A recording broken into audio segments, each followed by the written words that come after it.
Welcome to KNN News at 5 with Kayla Leinenkugel, Ellie Miller on the weather, and Evan Coors for sports.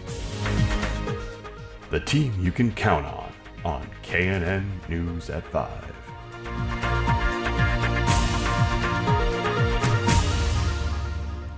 Welcome to KNN News at 5.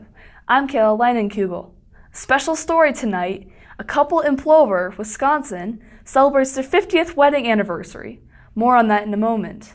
But first, an Illinois craft beer maker has been found to have a rather unusual past.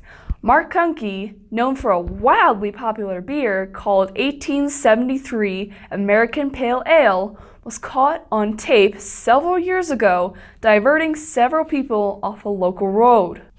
Wearing a flower in his hair and a cut-off shirt with, water balloons. Local authorities have no comment on the matter. Well, that's something I like to forget. Now, a quick look at the weather with Ellie Miller. Ellie?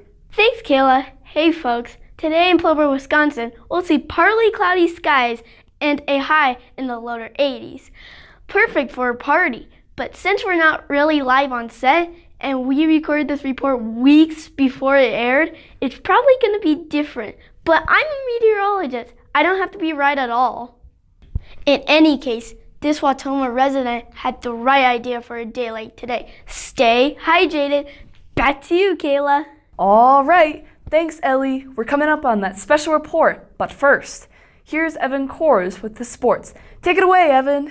Thanks, Kayla. Hey guys, we just had a great event at the regional noodle fight where reigning champion Gerry Kunke defeated the challenger Jeff Kunke, no relation, at the heavyweight division. You can see the strategy was to be fast with the noodle. He's striking at his opponent multiple times and knocking him back to win the match. Let me see that in slow motion.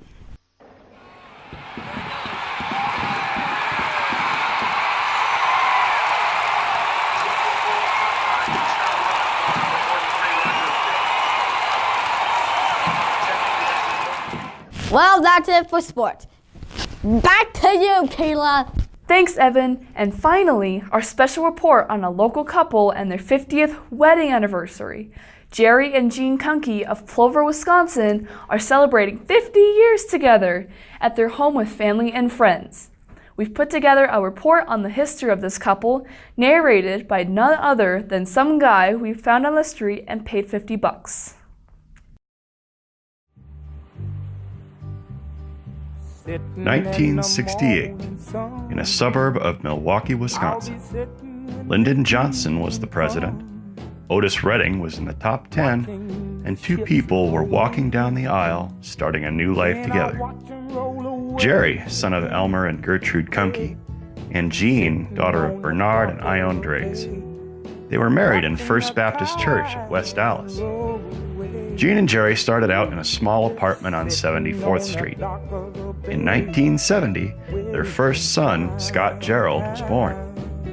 Not long after, in 1971, their second son, Mark Nathan, was born. Their place soon got a little too crowded, and in October 1972, they moved into a house right outside Campbellsport, Wisconsin, a house with a big backyard that hosted plenty of baseball games with the neighbor kids.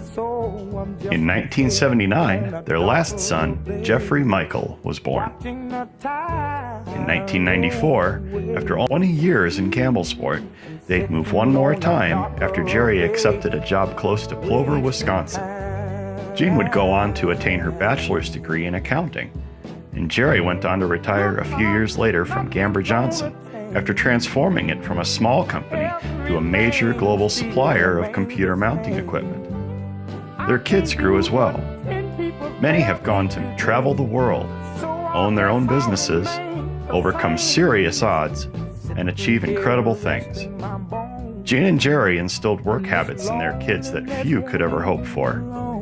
And And while some of their kids have moved to far off places, everyone still comes back to get together now and then. The family Gene and Gerry have created now spans 4 generations, with 3 sons, 3 daughters, 4 grandsons, 7 granddaughters, 2 great-grandsons, and 2 great-granddaughters. It's a great family, none of which could have happened without that faithful day, October 12th, 1968. Happy anniversary, Mom and Dad, and here's to a great many more.